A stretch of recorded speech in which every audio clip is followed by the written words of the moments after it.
Hello, hello, hello. Good afternoon and welcome to Sidereal Insights Astro Update for June the 4th, 2018.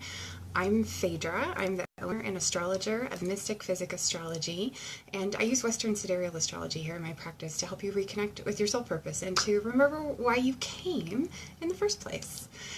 So my aim with the broadcast is always to provide guidance on the current sidereal transits and how we can consciously use the energy of those transits to affect our lives in a positive way.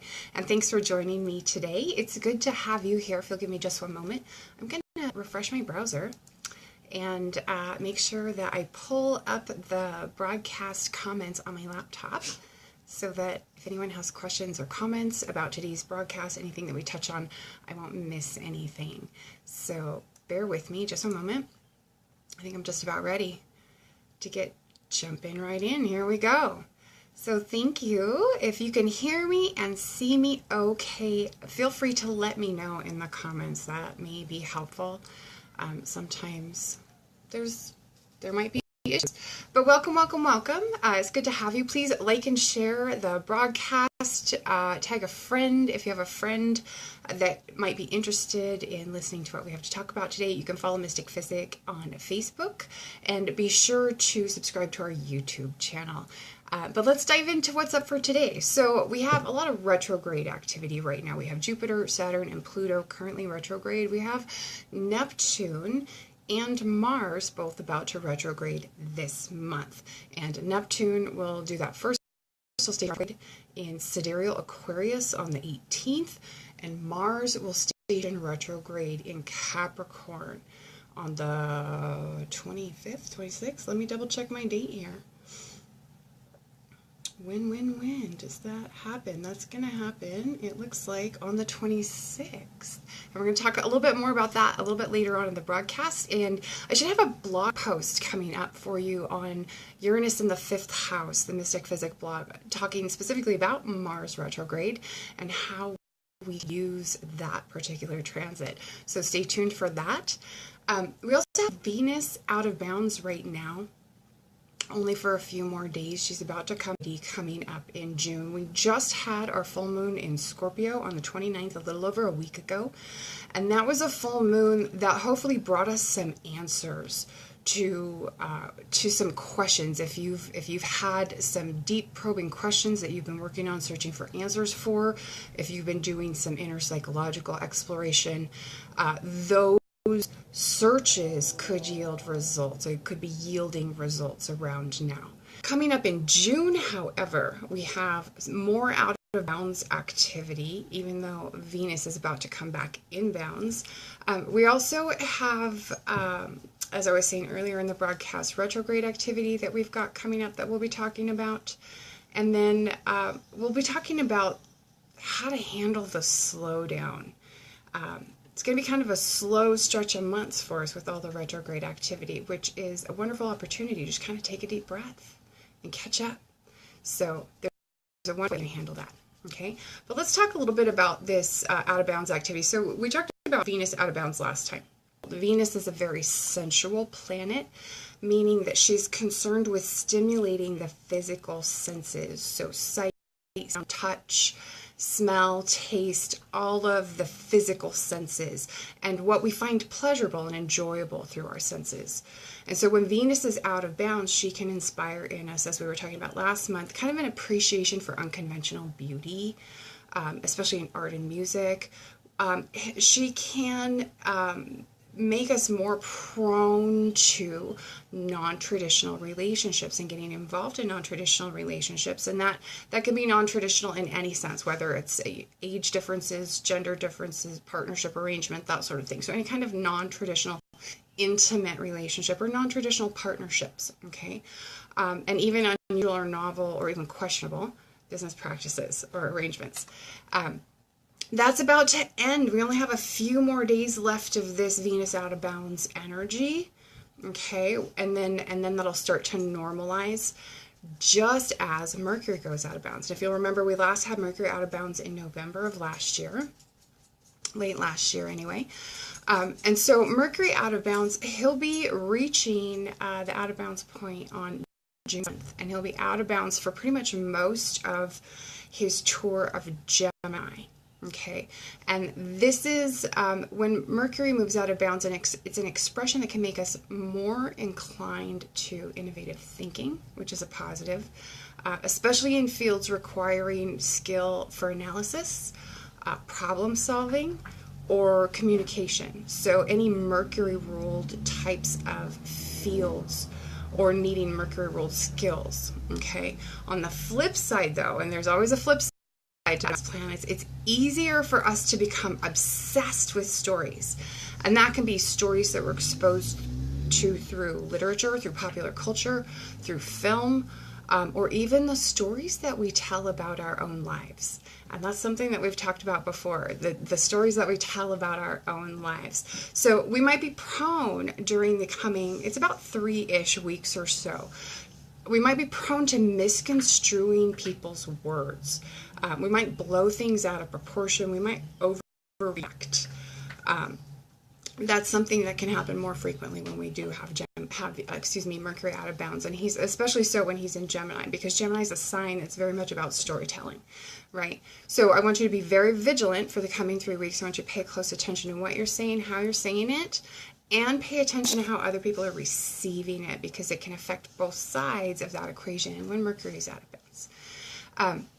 So Neptune and Mars retrogrades coming up. So 5 total planets retrograde by the time we get to the end of June, which is a lot at one time. Thankfully, that doesn't happen very frequently.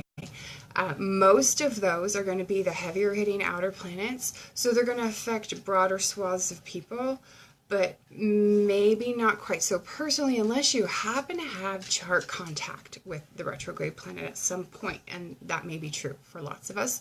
So it's a good idea to check your chart. We'll talk a little bit more about that as well. So our lives are kind of slowing down. For instance, in the summertime, in North America, we're entering like the slower summer months, so school's getting out, families are going on vacation. So it's a more slow, relaxed atmosphere. If you live in other parts of the world where it's a different season, it may be slow. If it's off season, if you live in an area where the economy is heavily dependent on like tourist activity. So these are the ways. So like it's a broad and generalized slowing down of life. And a lot of what we begin right now is going to change at some point in the future, and partly because of the retrograde activity. So there's not a lot of progress being made on very many fronts. And a lot of things that we have been working on that may be coming back up for correction, for adjustment, for tweaking over the coming months through August, through September, even through November, depending on the type of activity. So just be aware of that. If you have major undertakings coming, big initiations that you had intended to do in the next few months, you're going to want to be aware that the retrograde activity of so many planets could hamper those efforts. There's a lot of transition and restructuring going on, changes as things that maybe you don't know come up and become made known, and you have to adjust your approach. Information comes out, right? So, and resources may be made available that you didn't have access to, or resources that you have now may be cut off or run out. So those types of adjustments are what you'll be facing. Lots of adapting to changes in the coming months in order to make progress going forward into the early part of next year. So Pisces, Aquarius, Capricorn, Sagittarius, Scorpio, and Aries sun and rising signs are all going to be affected by these retrogrades. And that's most of us because it is sun and rising sign, right? That's just about half the zodiac, right? 1, 2, 3, 4, 5, 6, yes. So a lot of us, a good portion of people are going to be affected by the slowdown in the coming months. Now, let's talk about Mars retrograde specifically. And I won't get too detailed because I don't want our broadcast to run too long. So do stay tuned because I am planning a blog post to kind of go a little more in depth on this. But let's talk about what you need to know about around Mars retrograde. Some of your initiations that you may have planned for July and August, you may want to bump up the initiating activity to sometime in the next 2 weeks, week and a half, 2 weeks. And part of the reason for that is because when Mars is retrograde, it's not a good time to initiate major projects. It's not a good time to initiate love affairs, partnerships, legal battles, arguments. God forbid, don't start wars even, right? So things that are Mars ruled, like conflict and aggression, don't start them.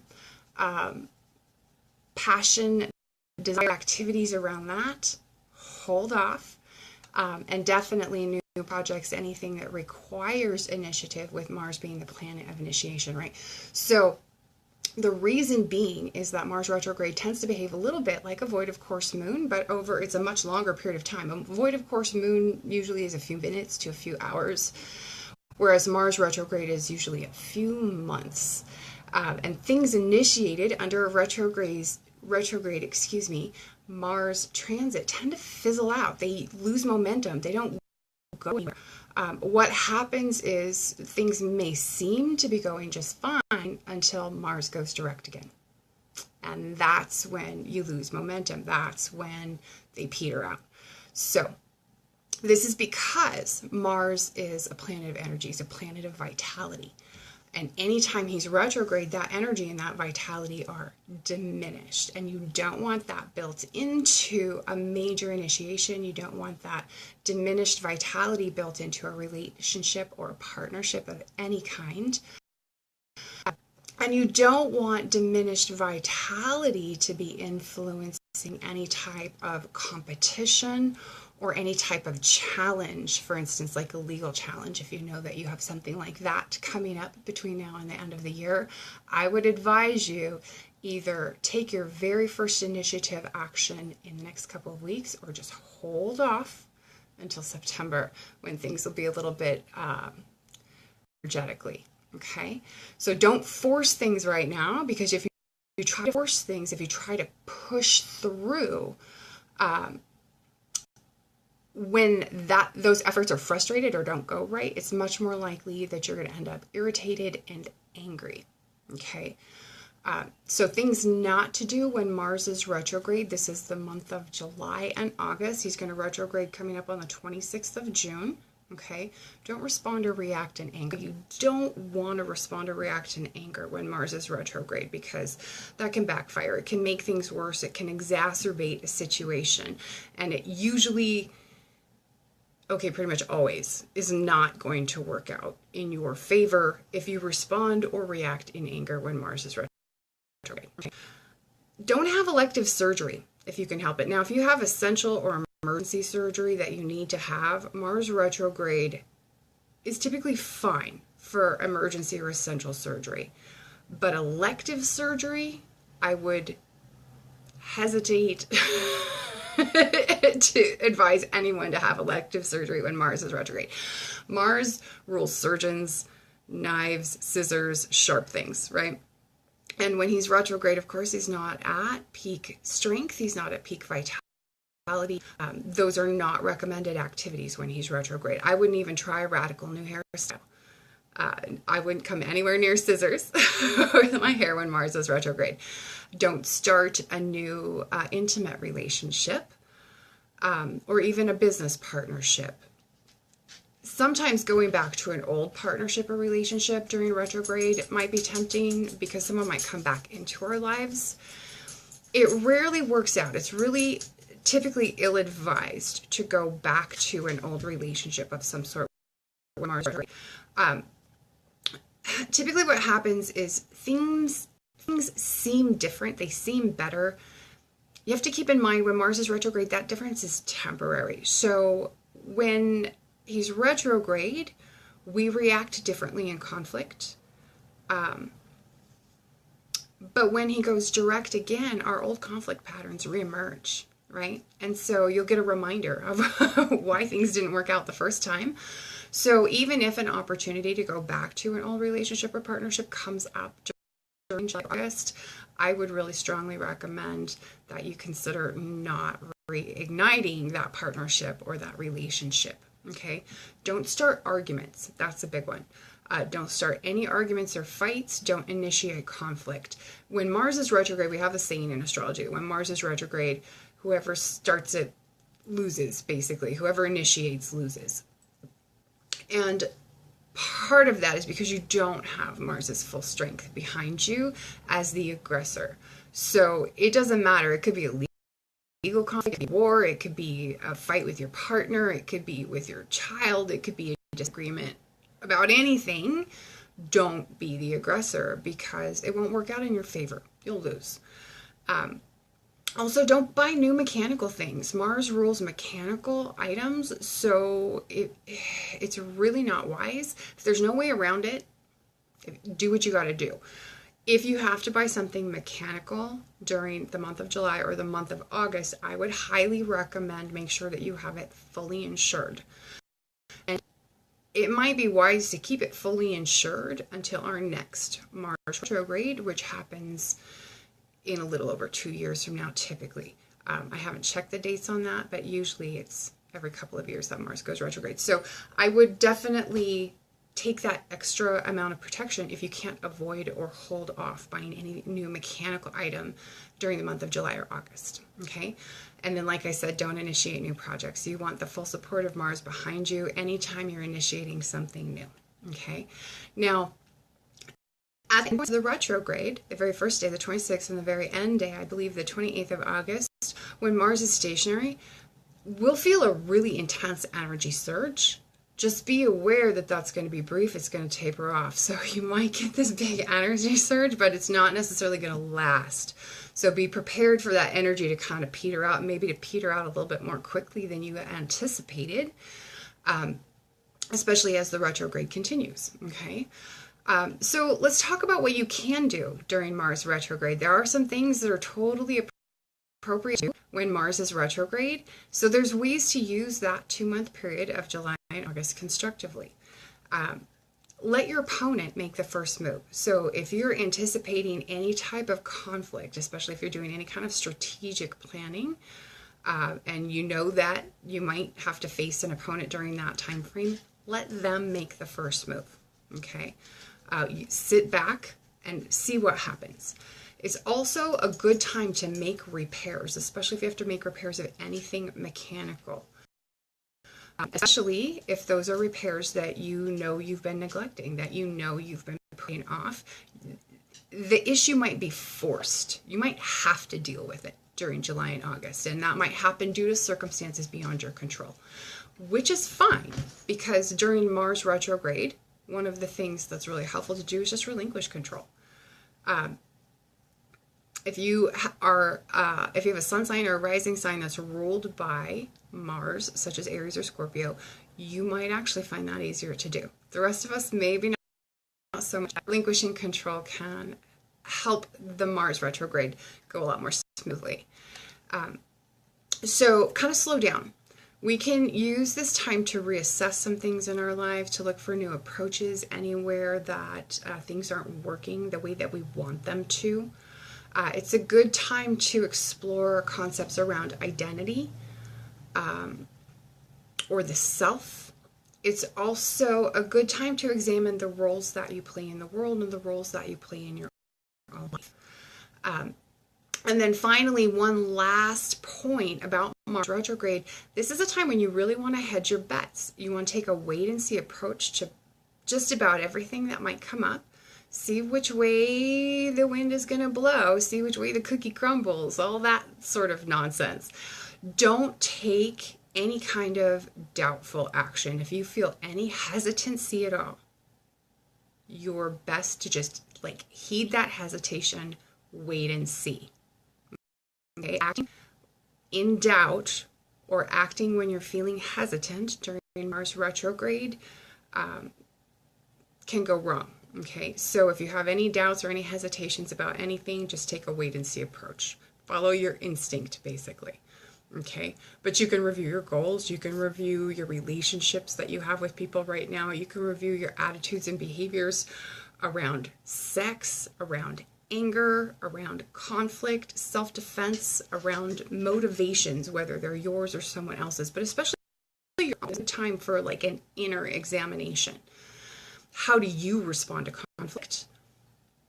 Reflect on that during Mars retrograde. Is a great opportunity, and you can use that time to recognize any unhelpful patterns in those areas of life and make appropriate changes to how you respond. So it's a great time to work on self-image, any types of activities that support confidence building or courage and tapping into your own courage. Mars retrograde, usually not as disruptive as Mercury retrograde, which is fortunately lasts so much longer. It's a good thing that it's not as disruptive as Mercury retrograde. But be sure to visit mystickphysick.com/sidereal-monthly-horoscopes. You'll get a more detailed monthly forecast for June. You'll get my short reports. You'll get full horoscopes by sign, so much more detailed advice for every sign. And be sure and read your horoscope for your sidereal sun sign and your sidereal rising sign. And if you don't know your sidereal sign placements, you can look those up at the website at mystickphysick.com/sidereal tools. Now coming up, like I was saying, the June 2018 horoscopes are live on the website and they're open access for everyone, so be sure to read yours. The July overview and short reports will be up by Friday, maybe sooner, especially for subscribers who have signed up for advanced access to the horoscopes. So if you're a monthly or an annual subscriber to the horoscopes, watch for an email from me on Friday about the July overview and short reports. Also, join us in the Sidereal Insights Facebook community, where I'm going to be live on Wednesday the 13th at 7:30 p.m. Mountain Daylight Time. That's 9:30 p.m. Eastern Daylight Time, and I think something crazy like 2:30 in the morning British Standard Time. I'm going to be live for the new moon in Taurus, the intention setting practice that we do every month at the new moon. So join me for that. And then don't forget to subscribe to our YouTube channel. I'll post a link for that in the comments where you can go and catch any of our videos. If you can't catch us live, you can see them all at our YouTube channel or on the website. And stay tuned for announcements coming up about the 2019 Ultimate Astrological Planner, which is coming very, very soon. We're bringing it out ahead of schedule this year. We're making some fun changes, going to have an academic version, so stay tuned for that. And also, we talked about this in January, if you'll remember. In the Sidereal Insights community, I have a surprise for you. This is very exciting. I'm not really prepared. Okay, here we go. So we now have our astrology dice sets available on the website. I don't know, the light's kind of bright there. I don't know if you can really see that very well. So you can finally, you'll be able to get these. I don't have the link public just yet. I'm just finishing things up. But you can get a set of 3 astrology dice in a cool little storage bag, probably in the next day or so. Hopefully by this evening I'll have it ready. So what you get is 1 die that has the planets, 1 with 12 houses, right? And then 1 with all of the signs. And these are great for practicing interpretations. Like if you're an astrology student and you want to work on your interpretation skills, these are a great way to just kind of practice random interpretation combinations and challenge and hone and develop your interpretation. But they're also a really great tool for doing intuitive reading as well. So if you like intuitive reading, this is a way that you can tie that into the language and symbolism of astrology using the dice. So I do have limited quantities available, and I'll let you know as soon as I have them up so that you can buy them.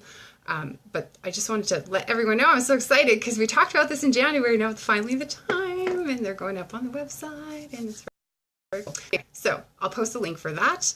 And don't forget to like and share this broadcast. If you know anyone that might be interested in knowing how to deal with any of the current and upcoming sidereal transits, or if you know anyone that might be interested in a cool little astrology dice. Anyway, thanks so much. It's good to have you on, and we'll see you on the 13th for the new moon in Taurus intention setting broadcast. Thanks for watching. Bye.